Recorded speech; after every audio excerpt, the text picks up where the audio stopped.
Top 1 most wanted person ng Cebu City nadakip sa isang matagumpay na operasyon ng kapulisan. Alamin natin ang buong detalye, yan ang tinutukan ni Patrolwoman Flora May Azares. Tulungan ang bagsak ng top 1 most wanted person, municipal level, na may kasong murder.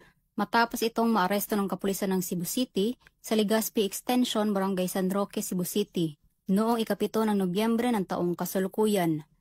Kinilala ni Police Captain Rexelio Sores, Station Commander ng Police Station 3 Cebu City Police Office, ang wanted na suspect na si Albert, 35 anyos, na residente ng Sagrada, Barangay Tinago, Cebu City.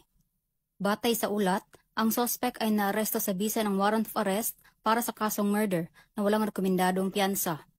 Sa pamamagitan ng determinasyon ng mga kapulisan, mas paiigtingin pa nila ang kanilang pagganap ng tungkulin upang mapanagot ang mga kriminal at masiguro ang kapayapaan at seguridad ng mamamayan tungo sa isang mapayapang bagong Pilipinas.